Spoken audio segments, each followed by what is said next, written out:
turn away from the ugly chapters, but I think it's necessary to have the fullness of the scope of what the nation is and what it used to be and how it changed, and the good and the bad, I think, need to be sort of brought to the light. So this guy is from the Ojibwe. Not him, the guy he's talking to. And the guy from the Ojibwe is talking about how the Ojibwe used to be on the American East Coast, and eventually they moved inland a couple thousand years ago. Like at the time of Christ, the Ojibwe were supposedly already moving inland towards like the Great Lakes. And it's like, yeah, when they got there, there was sometimes those interactions. There were already people living there in the middle of the country. So what you have is native versus native. And sometimes those interactions were peaceful and sometimes they were not. And that's like the account of, how they describe native versus native conflict. It's like, no, these were civil wars of native versus native. In many cases, and actually in most cases, of natives who spoke the same language and frequently were from the same genetic stock. So in every way pretty much possible, except maybe political, of tribe versus tribe, these were civil wars. In the same way that the U.S. Civil War was a civil war that also involved a lot of native tribes fighting for the feds to keep the land they had in Oklahoma versus other natives who said, fuck this shit, we hate Oklahoma, we don't want to be here, we had our land stolen from us, and they fought for the Confederacy to try to get some of their land back. This is an avenue of the Civil War that is never discussed. And that you had all kinds of natives fighting against other natives, which was really the same thing as what the War of 1812 was natives versus natives. Some of the natives were allied with the British, some of them were allied with the U.S. The ones that were allied with the British lost all their fucking land. Okay? In the American Revolution, you had natives versus natives. If you read and listen to Canadian history, prior to the War of 1812, there were 6 separate attempts by what would eventually become the United States to invade and conquer Canada. Right? Then you have the Iroquois Confederacy versus the Huron-Wendat Confederacy. I'm trying to find this here.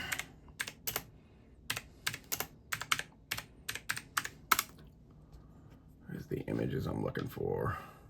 Which, by the way, both spoke Iroquoian. The Wendat Huron Confederacy is the people who are on the north side of the St. Lawrence River in what is now Canada. They were allied with, let's see here, who were they allied with? I thought they were allied, if I remember correctly, I think the Iroquois were allied with the Dutch, and I believe the Wendat were allied with the French, and then eventually were allied with the British. Where am I looking here? Yeah, I'm looking for the Beaver Wars. But these were occurring long before white people ever fucking got here.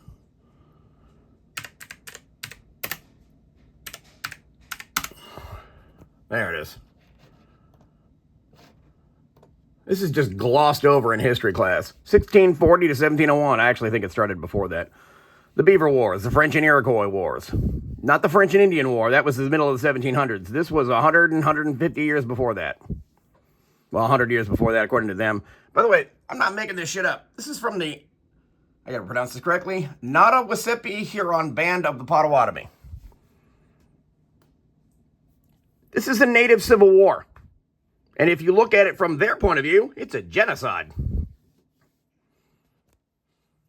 And yet, if you listen to these, these people. Sure. Whether that's, obviously native genocide or, Oh, yeah. African chattel slavery. I think. What the fuck does that have to do with any of this shit? And those are only a couple. And I think it's important to recognize all of them and sort of reckon with it and confront it. I think going into it, it will be better for everyone. Yeah. As an individual human being, I think I've done some of my best growing, and I have broken through and been able to love myself best when I've looked at my greatest shortcomings Yeah.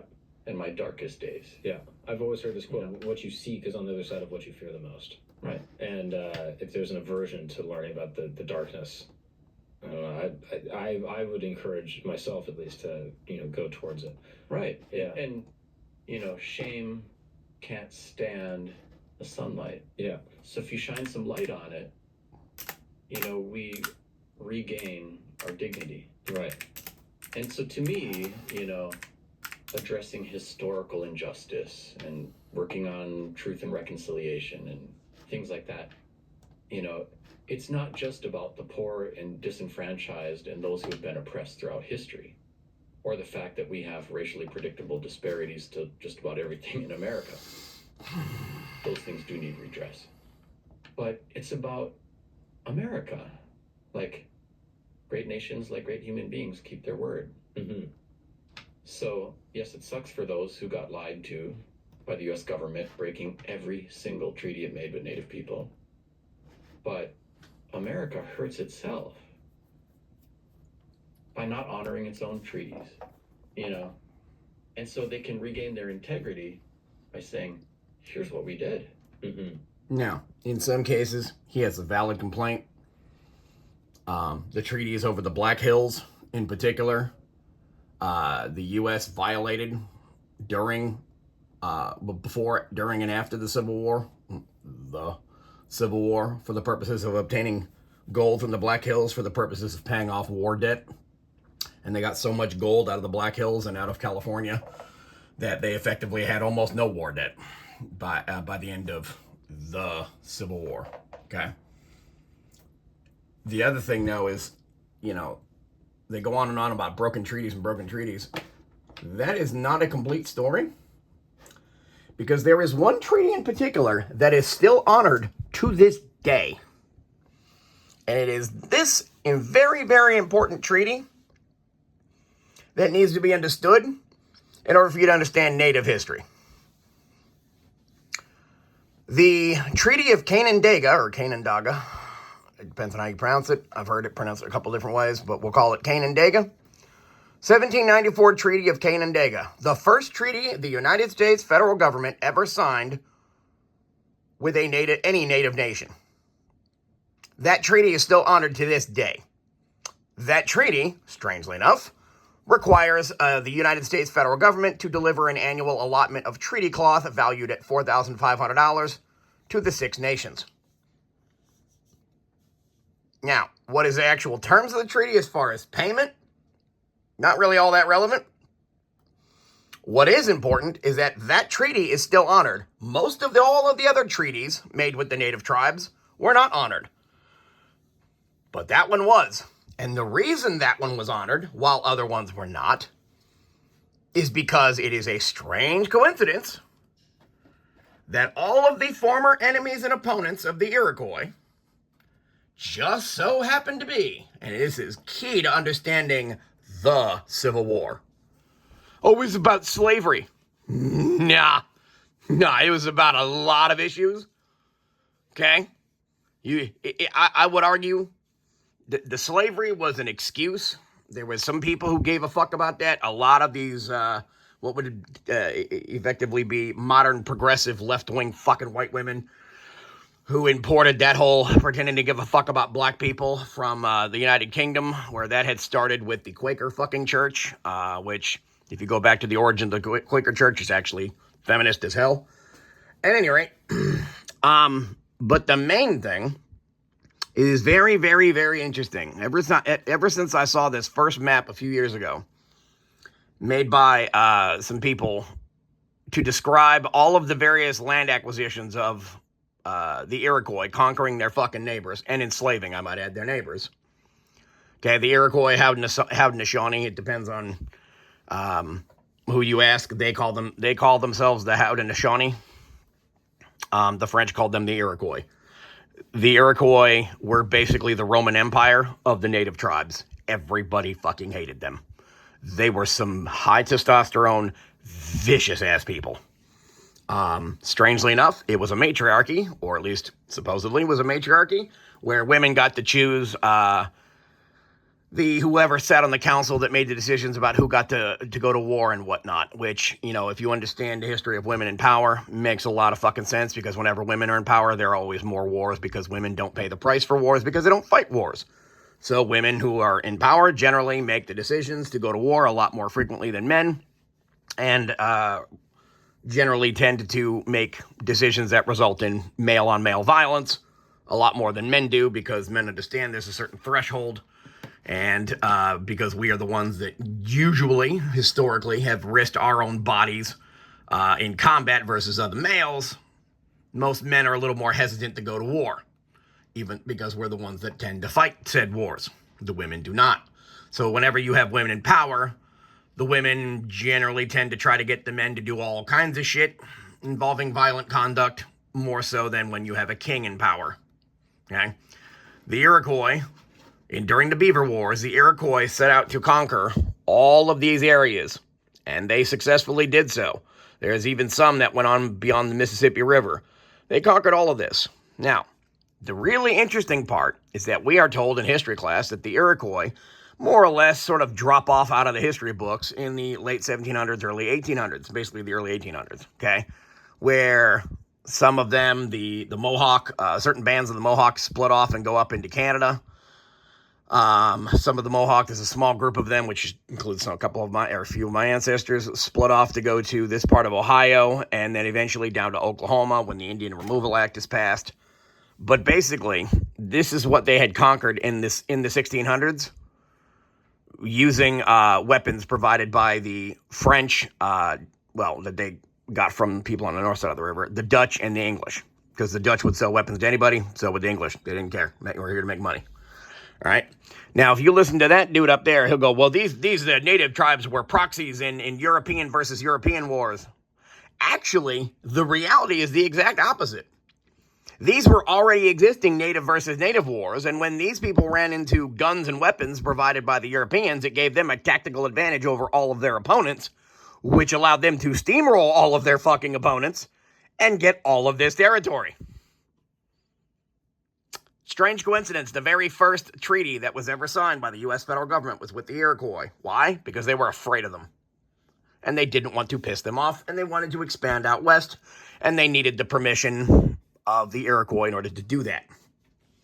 And then if you look at the map of the Civil War, it is a very strange coincidence that this line roughly correlates to the mountain line here, the Cumberland Gap down here, and to the Tennessee River, and all of this. Right? There were, if you read actual native history, from, as written by white colonists at the time, because the white colonists down here in Virginia had allied with the local tribes here against the fucking Iroquois, because what would happen is the Iroquois would launch raids into Massachusetts. The Abenaki next door referred to them as fucking snakes because they were dishonest and manipulative. Every time that they said there would be peace, all of a sudden there'd be a slave raid, and boom, fucking Abenaki enslaved again. So they hated them. These people on the north side of the St. Lawrence River absolutely fucking hated them. They were their mortal enemy. But these people, the Iroquois, launched slave raids all the way down as far south as the North Carolina-South Carolina border. There was a long-standing hatred between them and the Catawba people. The Catawba people were usually the target of slave raids. I don't know why. But the Iroquois were hated by everybody. Now, the interesting thing is when the Iroquois would take you as a slave, the concept of... depends on how you discuss the concept of slavery. They would take you as a slave. You were expected to work in the tribe, but also after a period of time, you could be adopted into the tribe and could eventually climb into the ranks of the leadership, which was fascinating because in many ways, it's like U.S. immigration law, where you can come here, you work for a certain amount of time, you go through a bunch of legal processes, and eventually you become a citizen. The Iroquois had a means of such of doing that with all of these native tribes they conquered. You could eventually, if you were conquered and enslaved, you weren't stuck at that low status for the rest of your life. You could actually integrate into their leadership hierarchy and move up the chain. Yeah. There's a lot of these things. People are like, well, the white people conquered the natives. No, what you had was a mixing of cultures and followed by a mixing of genetics. The natives never left. And I'll show you. You look at this guy. Ojibwe and Hold on, not him. the settlers. The actual Ojibwe. Jesuits. Him. Now, if you ran into this guy on the street, would you say this guy is white if you didn't know? If he didn't have his hair pulled back like that? If he just had an average normal hairdo? Would you think that he was some part of Italian or maybe Greek or a number of other things? Right? These are your natives. He's a member of I believe I don't know if it's the Canadian or the U.S. side that he's on, but of the border, but they're white people, right? They're not really all that different from white people.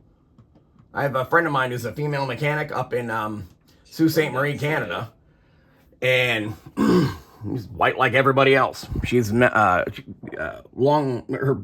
grandmother was in I can't remember what tribe it was in that area, but the further north you go, because just like the rest of the planet with Russians and Chinese and whatever, and if you look at Asia, you have Asians that are darker skinned towards the equator, and you have Asians that are lighter skinned towards the north.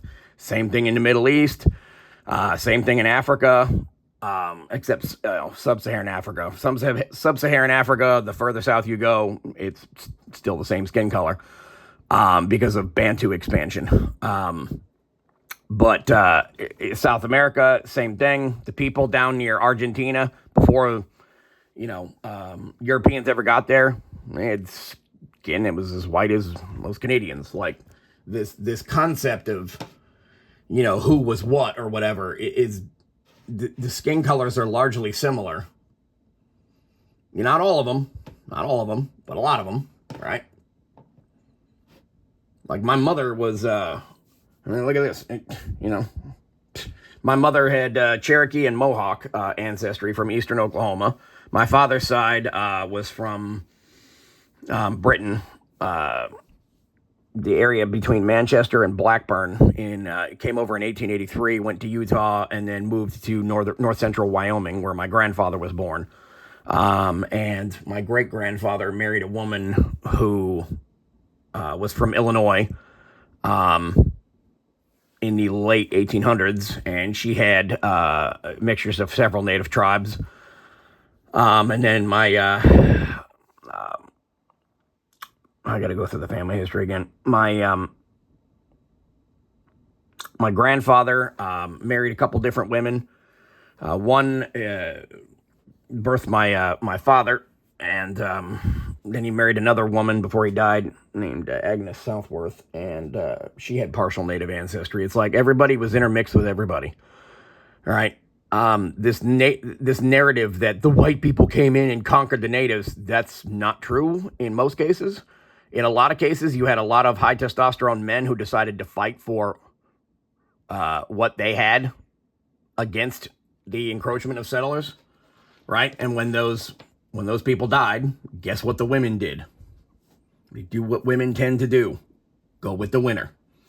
You ever watch nature documentaries? Okay? When individual male deer fight each other for the right to bang the women and procreate, it's really not much different. Okay? Now, you'll hear a lot of these people, talk about women getting carried off and kidnapped and blah, blah, blah by white people. No. Everybody intermarried with everybody.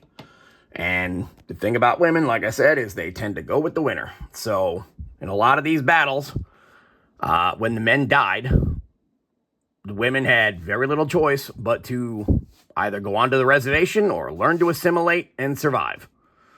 And women did what women tend to do, go with the winner. And so you had a lot of intermarrying between the tribes and the people. And the reason why you have most of these situations is because even the Iroquois intermarried with regular people, right? Same thing in Canada. it's interesting on Ancestry that they've had such a problem with DNA sampling of trying to find out who was native and who wasn't, because the amount of mixing is so high that, I mean, my wife's got 1/32nd black ancestry because one of her ancestors was Madison Tilley, the first black business owner or among the first black business owners in Cleveland, right? Technically, my wife's father is 1/16th black. All the records prove it. Skin whiter than me. Genetics does what genetics does. You know? I mean, you see black people, you know, they get married to white people and have a kid, and it's, you know, right there, a 50-50 split. Kids usually got lighter skin. And then, you know, they end up intermarrying with other people, and within 2-3 generations, all of that, the black genetic markers are gone. You see this with people from other countries who come here, you know, and they speak the language, and they try to teach it to their kids. And usually, the first generation that's born here, they usually tend to speak whatever language they came from and English because they learned it in school. And then by like the second generation, you know, the grandkids of the original immigrants, they don't speak much of anything of the original language. And by the fourth generation, there's nothing left of the original language, and you have, you know, intermixture and assimilation, right? The native people never left. They're all still here.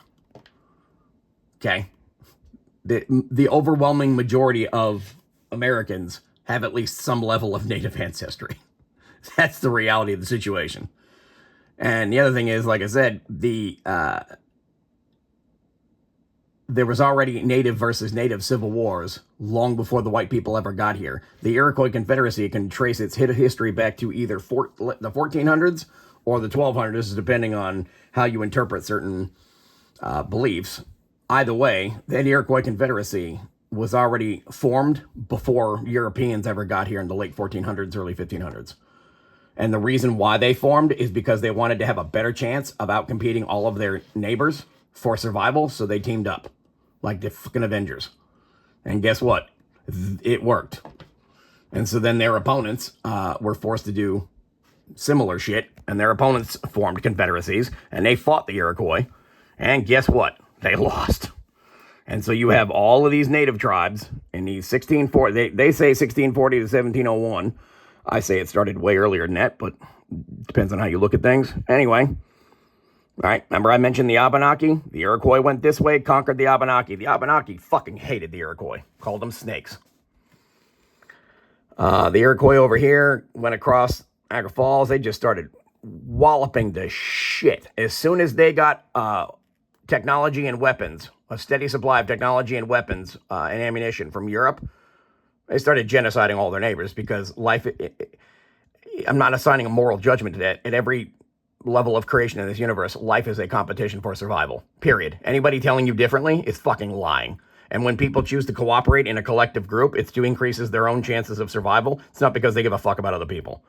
Or if they choose to give a fuck about other people, it's because it's in their interests to give a fuck about people. And if they ever end up in a situation when their interests of survival don't align with choosing to give a fuck about other people, they will break those fucking alliances. Right? Women are far more hesitant to do that than men, but generally speaking, you've seen that shit on fucking Survivor. The women will frequently team up with all the other women in order to take out the men, and as soon as all the men are taken out on Survivor, all of a sudden the women start turning on each other. It's what people do. It's what people do, man. The natives are no different than anybody else. All right? Again, read their fucking history.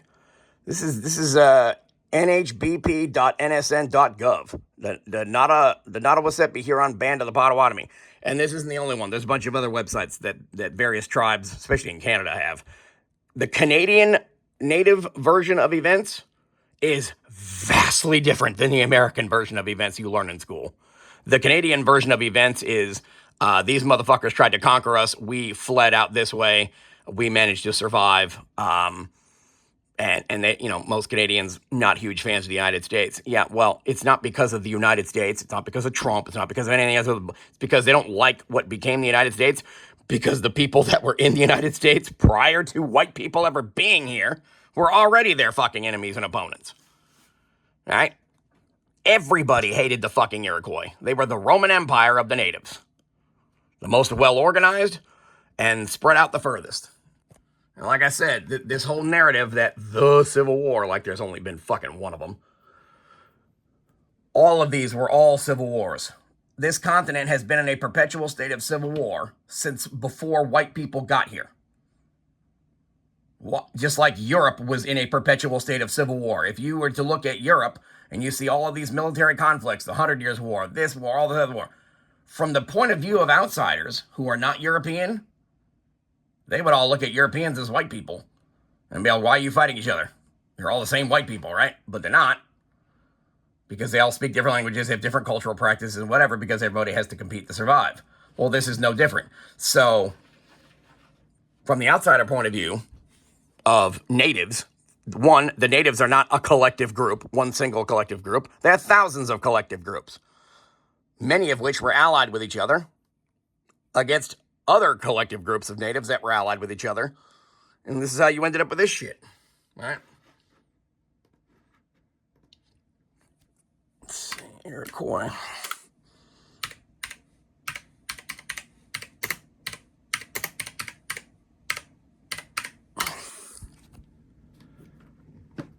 Oh, yeah. And this one in particular. The Iroquois and the Catawba were two powerful Native American groups with different homelands, languages, and a long history of intense conflict. Followed by colonial era diplomacy. Native, okay? The Iroquois Haudenosaunee, modern-day New York and Pennsylvania, which included 5 nations, etc., against the Catawba, based in the southeast along the Catawba River in the upcountry of South Carolina, North Carolina. You mean that versus that? Oh, but the North and the South, that only goes back to the Civil War. Bullshit. That North versus South and U.S. versus Canada and various regions versus various regions, all that shit goes back to the fucking natives.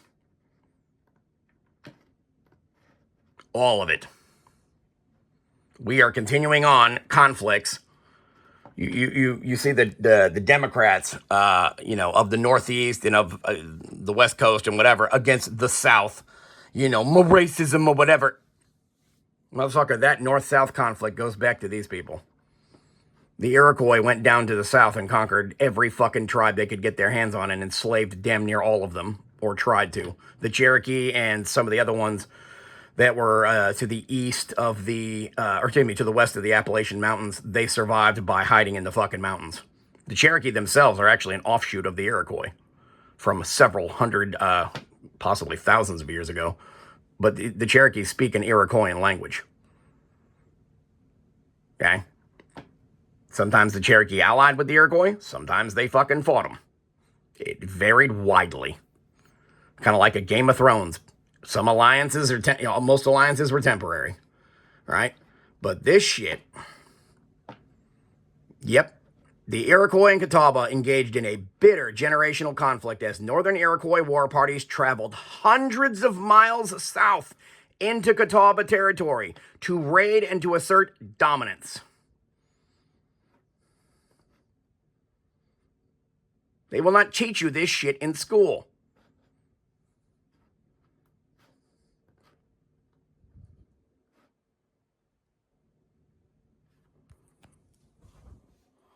The Catawbas had sworn to fight the Iroquois whilst there was one of them left, let me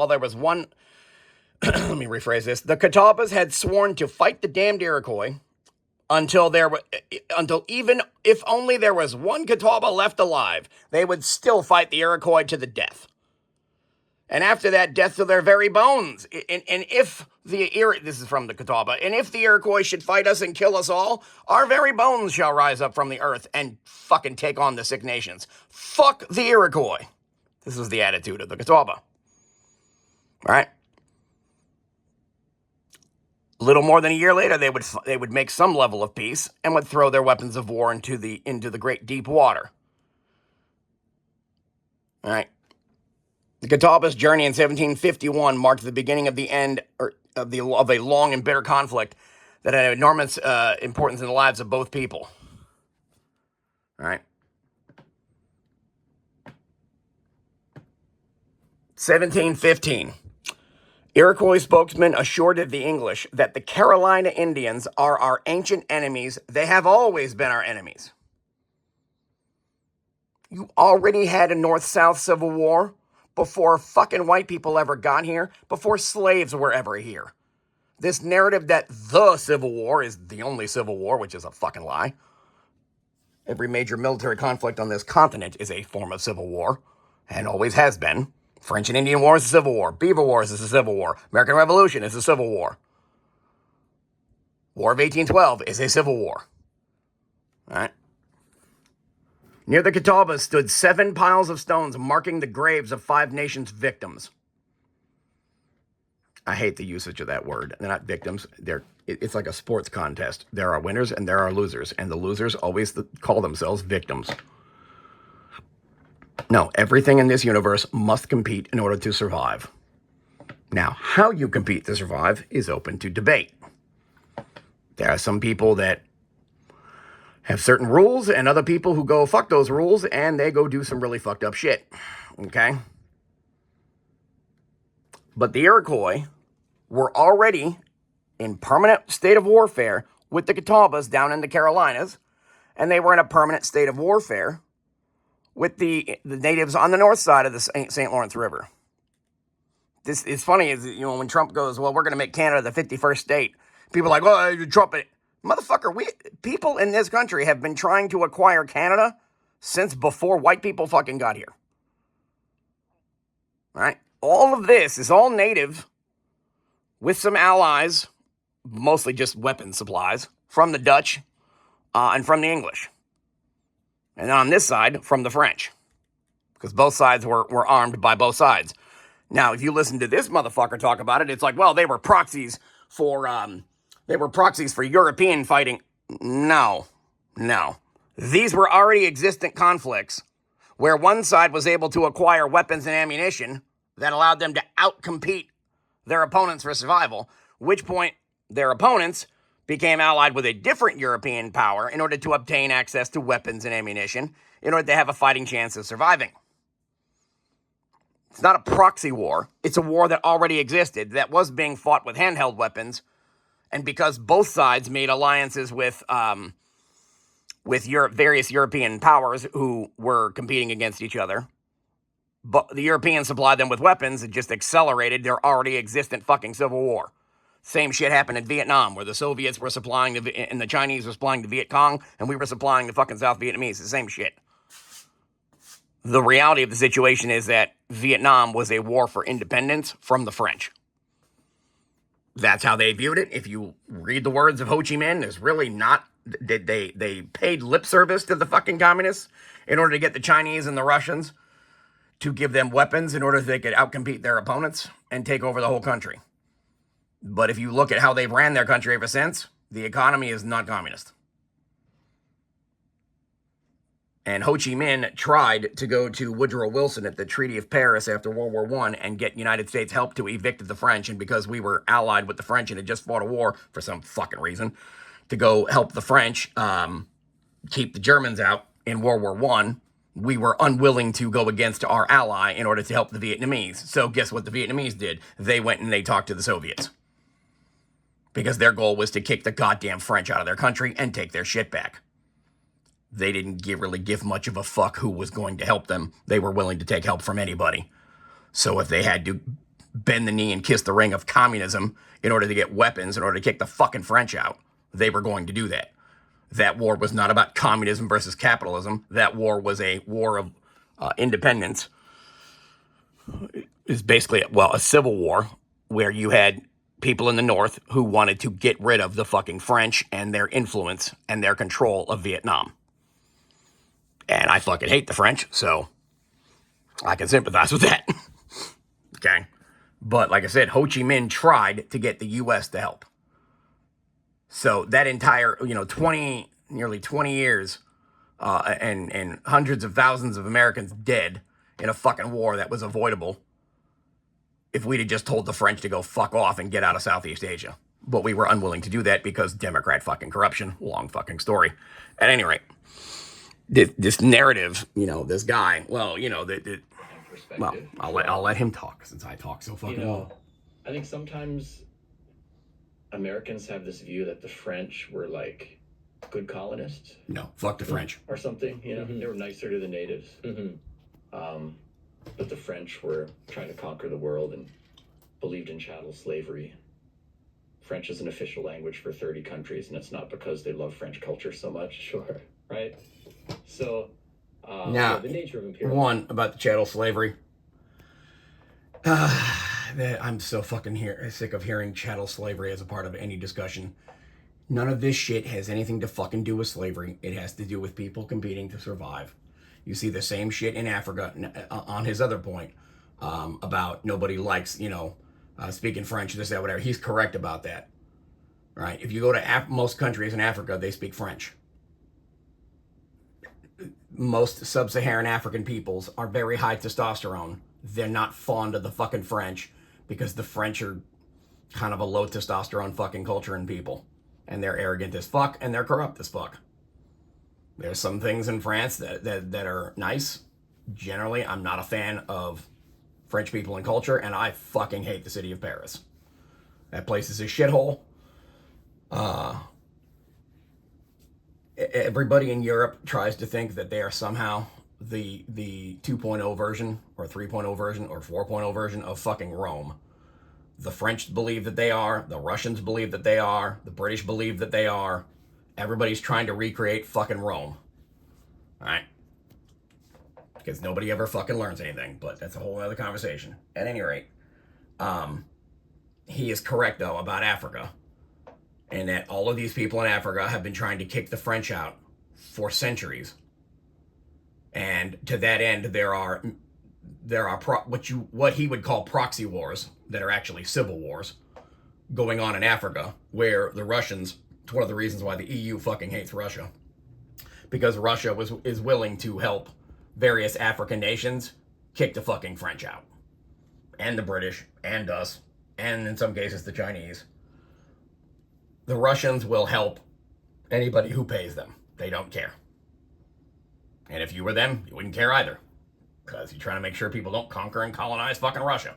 Right? I'm not taking a side in any of this shit, other than the fact that I'm not fond of the French. Okay? These narratives that people choose to believe are mostly just either incomplete or just built entirely on a mountain of bullshit. But like I said, he is correct about that point about Africa. They have been trying to kick the fucking French out forever. Really with no success, because the United States won't help them, which I don't think we need to, because we don't owe them anything. Unless there's something in it for us, which, rare earth minerals, maybe. But I would argue the United States needs to not be allied with Europe, or allied with Israel, or allied with anybody at this point, considering the manipulation of Canadian government and culture by the City of London Corporation, the Bank of England, and all of that apparatus. I would argue at this point, the United States would be in the best interest of the United States to annex most of Canada, or at least a good half of it. I don't believe that our opponents are the Russians. Our opponents are going to be the Chinese within the next 10 years, but the Chinese have been heavily funded by the City of London Corporation, European banks, and trade with Europe. So, the primary cause of most of our problems as far as the United States internationally is concerned is Europe. Europe is our main fucking problem. I don't believe Europe should be our allies. I think Europe should be viewed as not even opponents, competitors. Just like Israel should be viewed as a competitor, everybody should be viewed as a competitor and treated accordingly. Sometimes our interests will align, and sometimes they will not. It varies widely. Right? Kind of like this shit, where these people made alliances in the hopes of avoiding getting conquered and colonized. I am actively opposed to the bullshit from the left, especially the fucking labor unions. So anything that is along those lines, and anything that is allied with it, namely the US, UK, Israel intelligence apparatus, fuck all of that. I think the CIA shouldn't even exist under the Constitution, but that's a whole other conversation. At any rate, this needs to be understood as a part of American history. The stories of the various tribes need to be told in our history classes. That it wasn't it wasn't white people oppressed native tribes. No, native tribes oppressed native tribes. And when the Europeans could make money from doing that, they did. And then after those native tribes oppressed other native tribes, it opened up a lot of real estate for people to settle. And so you had a lot of treaties and a lot of agreements, and the United States broke most of their treaties. The one that they have never broken, as I stated before, is the treaty with the fucking Iroquois, to which still upheld to this day. And it should be noted towards the end of the 1980s, the Democrats actually sponsored a bill in Congress recognizing the fucking Iroquois as integral to the history of the United States. You have a lot of people who say that the Constitution itself was based upon a predecessor document that formed the Iroquois Confederacy. There's a lot of shit involved in the Iroquois Confederacy that was transferred into the ideas that became the U.S. government. A lot of it. For good and for bad. All right? But this is actual Native history. And I'm not fucking making this up. This is from natives who still remember who their actual opponents were. Okay? And down here in the South, right? I remember which, this is the Penn State University Press. It's Penn State. They have the documents. The Catawba Iroquois Wars. This is for hundreds of years. All right? Let's see here. Iroquois.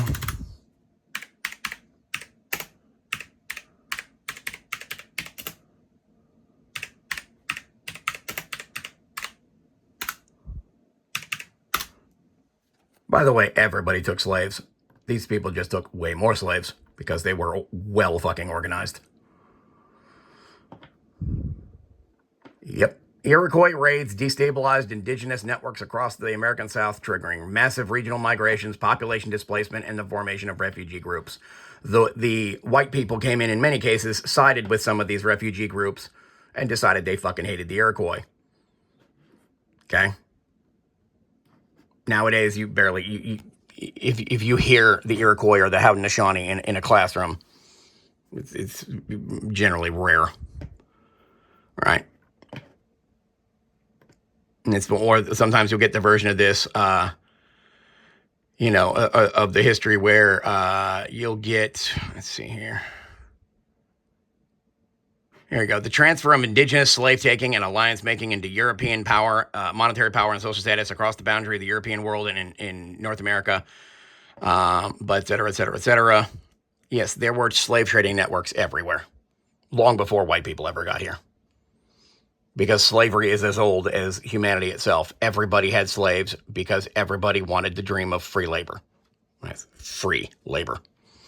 Because if you were able to conquer your opponents and force them to work for you, you didn't have to work as hard to survive. It's that simple. Be like, well, the chattel slavery system is different. Nope, not really. The Ottoman Empire had the world's largest slave market, and supposedly the Koreans were among the most brutal in terms of their slave taking. Everybody had slaves. To this day, everybody still has slaves. What the fuck do you think working for a corporation or even for a labor union is?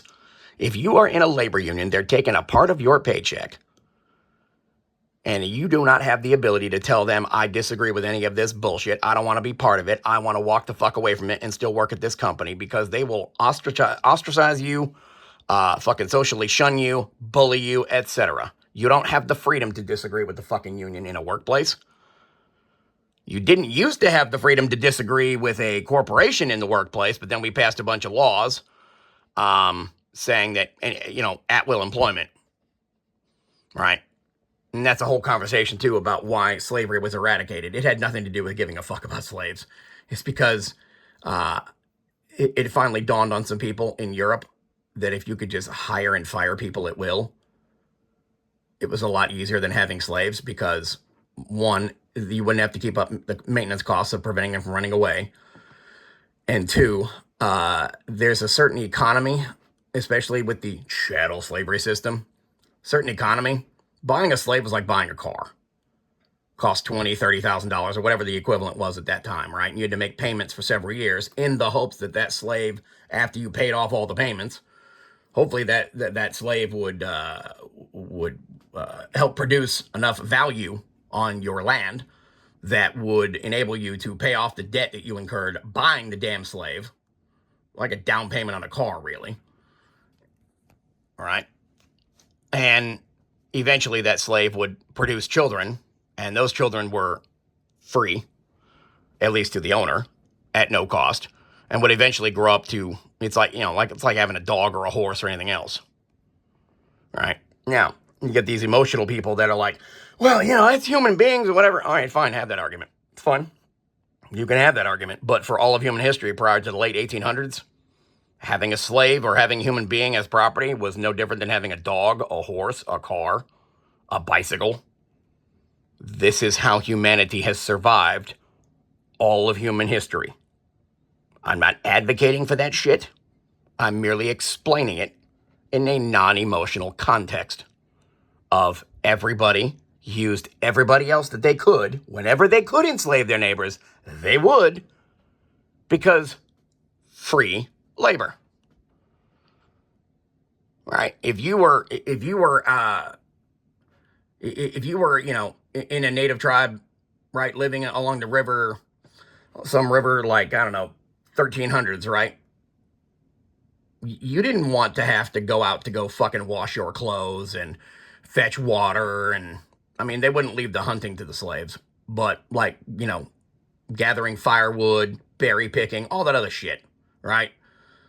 Putting up the tents whenever you moved around. Well, if you could have other motherfuckers do that for you, wouldn't you prefer to do that? Right? If you're getting paid by somebody else to do a job, it's the same as slavery. If you're not working for yourself and employing other people, you're still a slave. Slavery never died. Doing labor for other people in any form is the same thing as slavery. The only difference is when the slave markets disappeared, you don't have to make the giant down payment on people. Well, within a few decades, they started passing laws that now you have to offer health care, you have to offer dental care, vision care, vacation time, all this other shit that basically used to be provided to slaves. So now, the financial advantages of the original eradication of slavery movement were all gone because the original point of eradicating slavery was of the people who advocated for that and started wars over it and, tried to reshape the planet was primarily for the purposes of eliminating the entire down payment on a car aspect of a slave market. Basically, it'd be like making it illegal to buy a car. Right? You have to view these subjects with logic, not emotion, to understand why things happened. I was watching something the other day. They were talking about the overwhelming majority of wealth in the United States was not in the North, even with all the manufacturing capacity. The overwhelming majority of wealth in the United States at the time of the Civil War was in all of the money and assets tied up in owning people and owning large tracts of land and in cotton, which was in massive demand, right? And my ancestors over in near Blackburn, UK, and near Manchester in the 1800s worked in cotton mills as a form of slavery. They didn't want to work in the fucking cotton mills. They had to in order to get money, in order to buy food, in order to survive. It's slavery. It's what that is. Unless you own your own land, are producing your own food, have your own security to prevent other people taking your land, unless you are in that kind of a situation where you have 100% complete control over property, food, and protection, you have to work for other people, or you have to agree to be at least somewhat controlled by other people in order to survive, and at some level, in one form or another, it's all slavery.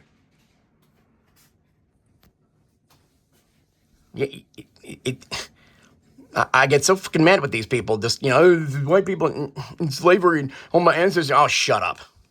No.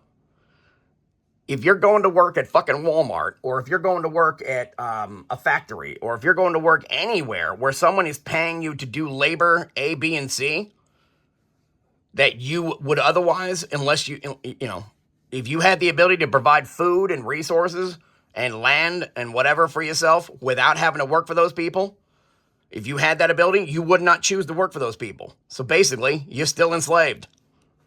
Damn near everybody on this planet is still enslaved. This whole narrative that we fought a war for slavery and we ended... No, we didn't fucking end slavery. It just changed form.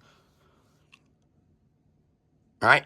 I mean, married men can tell you right now, as soon as you agree to get married, all of a sudden you surrender a good portion of your control of your own life to the fucking woman. Every man in a marriage is pretty much a slave. The women like to claim that they are, and the reality of the situation is the women actually run shit. I don't know how the fuck we got to this point where we allowed that to occur, but it is what it is. Not in my house anymore, but in Wisconsin for 17 plus years, I was basically a passenger in my own fucking life. By my own choice. Well, not a victim. Made choices and trade-offs that ended up in a situation where the wife and her mother were basically making all the decisions. This is a form of slavery that I put myself in. Right? If you're not 100, unless you are way, way, way the fuck out in the boonies, living by yourself, completely off the land, making your own weapons, making your own shit, making your own stuff, building your own house, everything that you would need to survive, like as if you were on a desert island, unless you are way the fuck out there. If you're part of civilization, you're a slave. Everybody.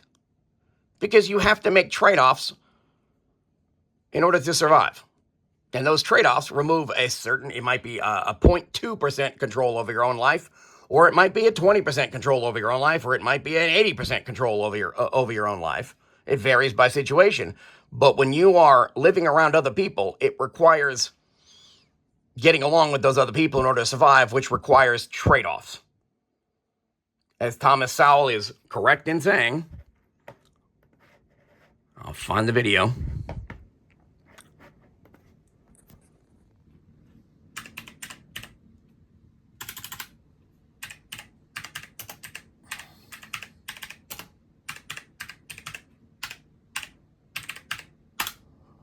There are no solutions. There are only trade-offs. The liberal premise.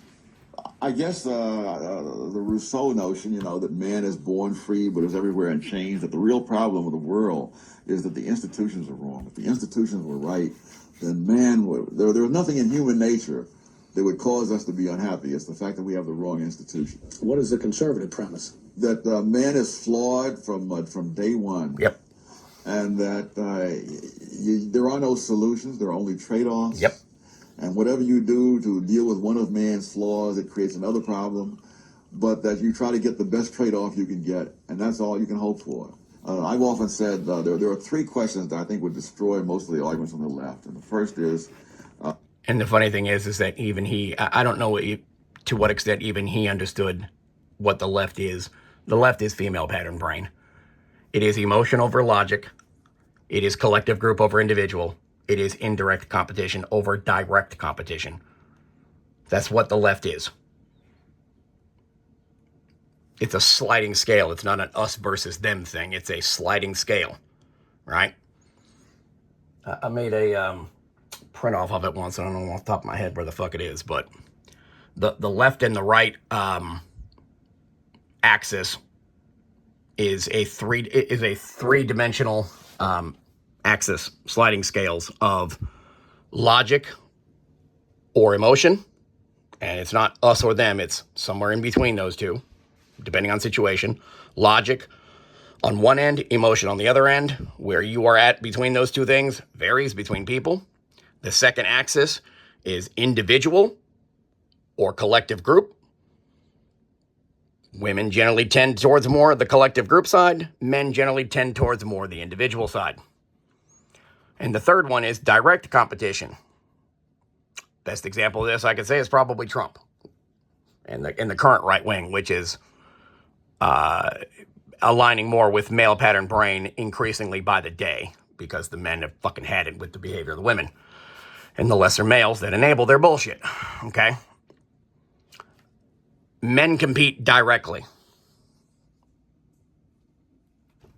Men compete militarily, economically, sports, in your face. My favorite analysis of this is that when you watch what women watch in terms of competition versus what men watch in terms of competition, they're entirely opposite. Men will watch sports where there is a set of rules, a time clock, and a scoreboard.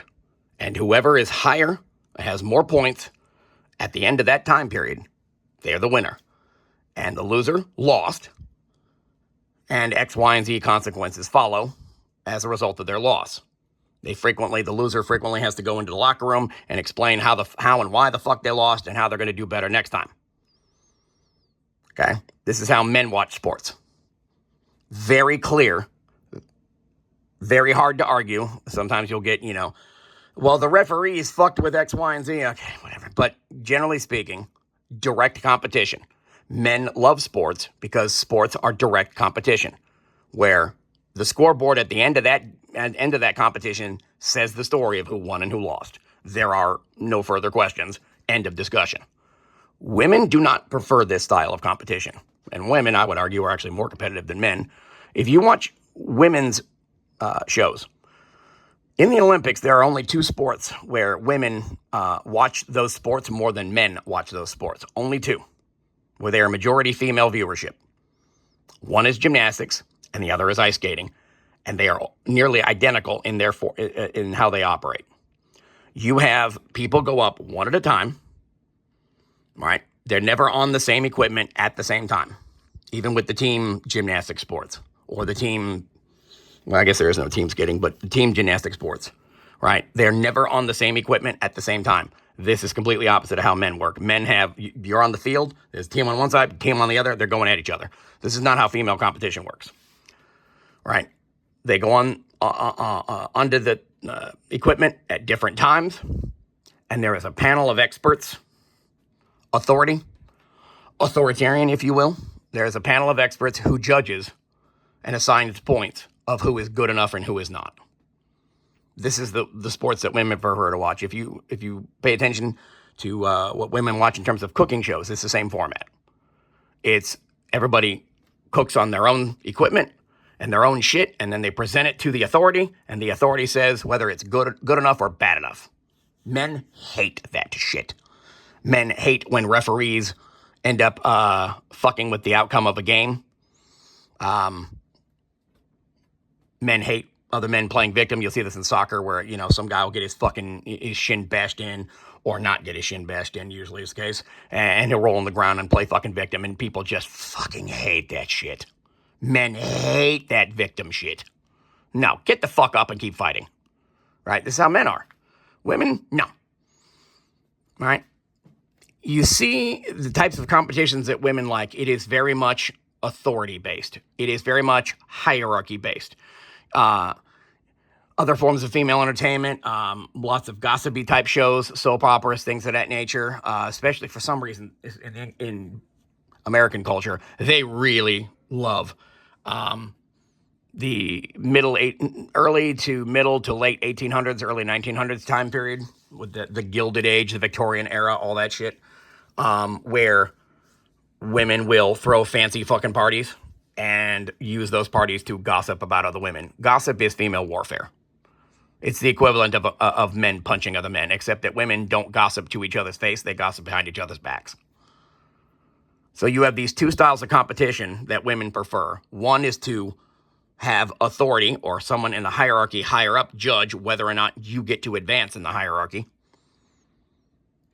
Whereas men generally tend to try to fucking destroy the hierarchy.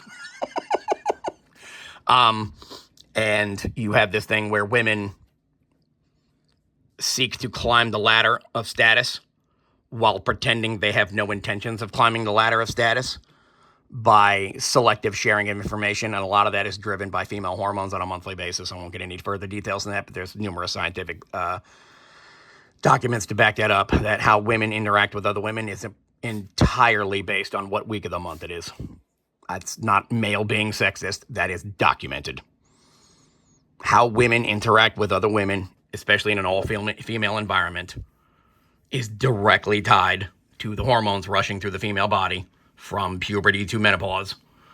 As far as some days they'll be allied with other women, and some days they'll be fucking gossiping and trying to take other women down. Like, in that respect, it's not much different than male competition, where alliances change constantly. You see the same shit in chimpanzee tribes, where sometimes they'll be allies and sometimes they won't, right? This thing of permanent allies is a relatively new concept. That is not generally the historical precedent. Right, this thing where we are permanently allied with Europe as the United States, and allied with Canada and all this other shit. None of that shit is permanent. None of that shit will last. Eventually, the United States will probably end up conquering Canada. I would imagine it processes, depending on how this vote goes with Alberta later this year. I would imagine the annexation process is probably going to start later this year, where it is distinctly possible that we end up, that Alberta becomes independent and then eventually is annexed by the United States.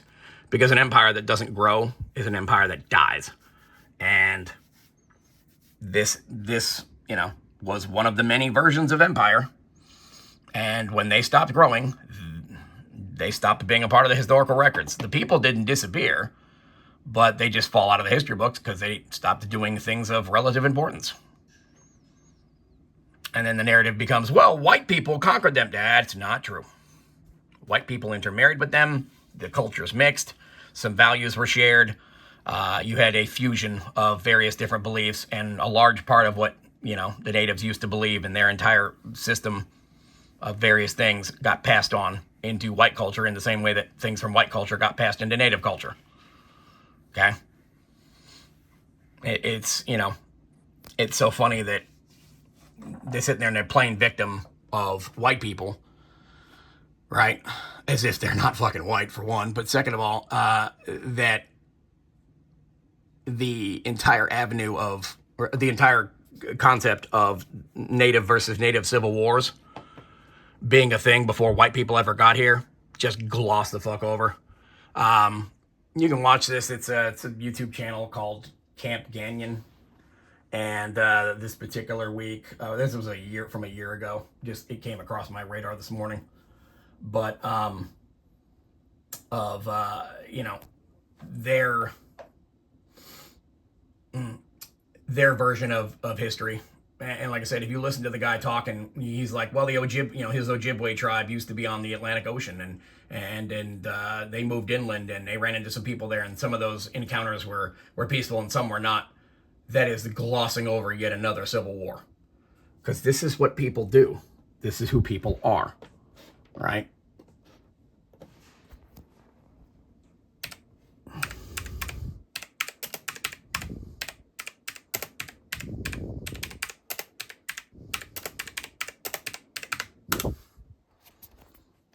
Yep.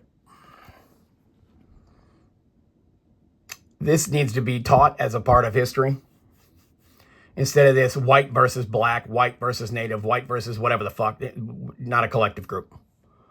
Okay? You had some natives, Cherokee, Choctaw, and not even all of them, like part of them. Cherokee, Choctaw, Chickasaw, Creek, and Seminole nations. Most of their members decided to fight with the Confederacy because most of their members wanted their original lands back. And they saw being allied with the CSA as the potential likeliest path towards getting those back.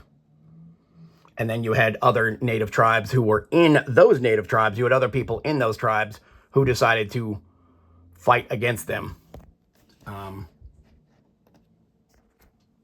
in Oklahoma and Kansas.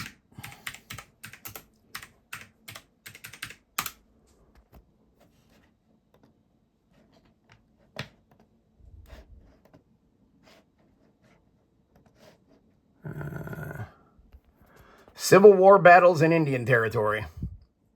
This is never mentioned. I can't speak to down here. At least it wasn't mentioned when I was in school growing up. You had natives fighting natives. Look familiar? Natives fighting natives. Some natives joined the CSA. Some natives joined the feds because they had various motivations for doing so.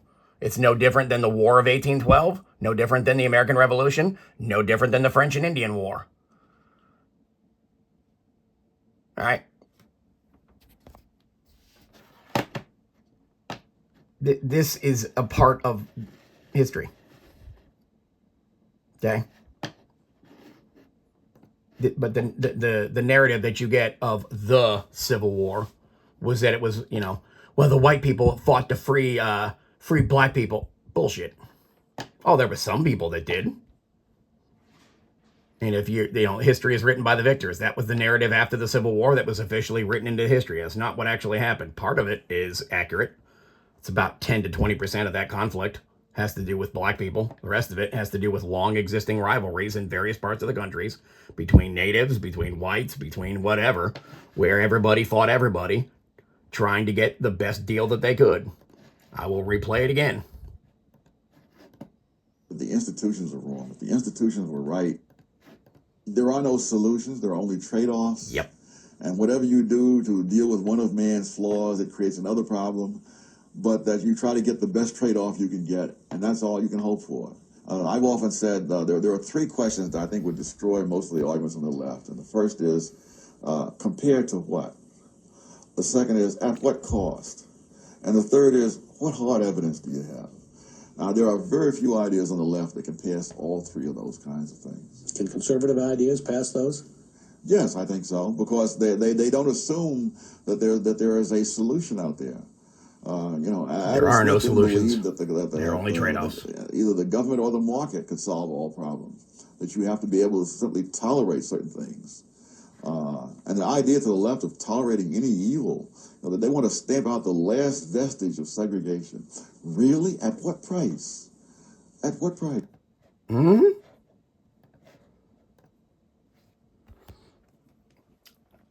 People's understanding of how and why things happen is generally vastly incomplete. And the overwhelming majority, even me giving this, video lecture, if you want to call it that, is most people just regurgitate information that they heard from other people. I try to aggregate as much information from every side as possible.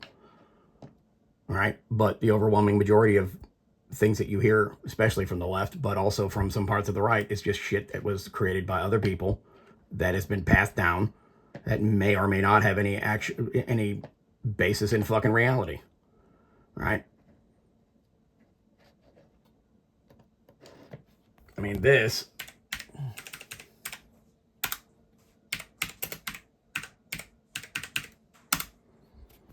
not really discussed much in the form of during Civil War.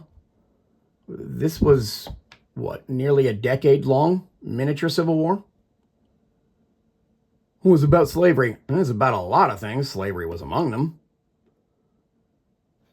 And it's not even about slavery. It's about people pretending to give a fuck about other people in order to excuse or rationalize their behavior for their own competitive interests. You see this from the left today. They pretend to give a fuck about black people, women, natives, people of color. That entire moniker needs to be fucking erased from the lexicon. People of color is not a collective group of everybody who isn't fucking white. Okay? Everybody competes for their own survival. When people decide to form collective groups, it's because they believe that it's in their best interests of survival of outcompeting other people in other collective groups in order to live and have land and have resources and have, various things. All right? You see this kind of shit. Oh, it's about slavery. It's about slavery. Nope. The narrative of history is that all of this was about slavery, and the narrative is fucking wrong. This, again,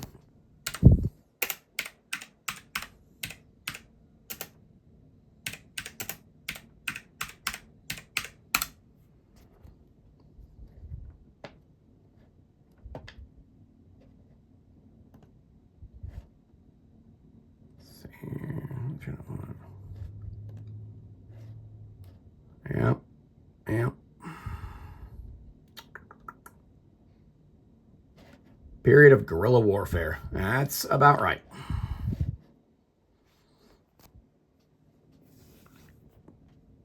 Conflict arose after the passage of the Kansas-Nebraska Act. Yep. And the question of legalizing slavery? Nope. In the proposed state of Kansas, it was about which culture was going to survive. That's what it was. It had nothing to do with actual slavery. Nobody gave a fuck. Because the South was already contemplating getting rid of slavery anyway, because they were going to have to, because the British Empire already had, and eventually the British Empire was not going to tolerate them having slaves. So at some point within 10 to 20 years after the Civil War, if the South had won, they were going to be forced to get rid of slavery anyway, just in order to trade with the British Empire. Period. So that would have eventually resolved itself, primarily because of international pressure from the British Empire. So that entire, and for the North, the Emancipation Proclamation didn't actually apply to anybody outside of the South. It only applied to slaves in the South, and the purpose of the Emancipation Proclamation was to start an insurrection behind enemy lines. That's what it was for. It had nothing to do with giving a fuck about black people or slaves. It had, the reason for the Emancipation Proclamation by Abraham Lincoln was to start a rebellion behind enemy lines for the purposes of helping win that war. That's it. That's all it was. Now, because the Union won that war, which, by the way, they only won because of a 2-to-1 manpower advantage, and that was enabled by them bringing in immigrants from the 1830s and 40s all the way until right up before the Civil War and during the Civil War. The Civil War. 1/4 of the Union military was born outside the United States. And if you include at least one parent born outside the United States into that, that becomes 48%. 48%. Did I get that number right? Yeah, I think it was 40. Yeah, it's 48%. 48% of the Union's military was immigrant. Their 2-to-1 manpower advantage that helped them win that conflict was entirely provided by immigrants. Otherwise, it would have been a 1-to-1 contest, and the South might have won, South might not have won. South had better training, better tactics, and more of a knowledge of the land because damn near all of the battles took place in the South. So as a matter of a defensive war versus an offensive war, the South likely would have won in the same way that Vietnam, the North Vietnamese eventually won.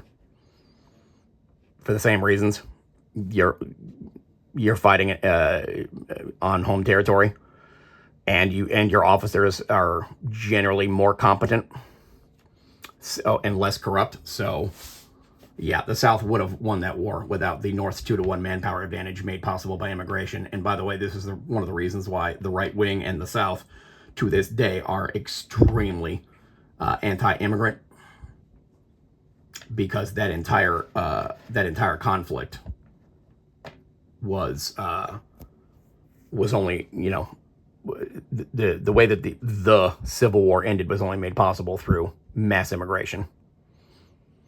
So they're like, well, you're just racist. Nah, it's because there's a historical precedent, and that historical precedent is that the opponents up north like to bring in a lot of people who aren't from here in order to win via numbers. This is exactly what the left has been doing. Same thing that they did in order to win the Civil War is they brought in shitloads of people from Ireland and from Germany. So the Irish in particular, because the Irish were and sort of still are to a certain point a much higher testosterone people who, they made for excellent fucking fighters against the South.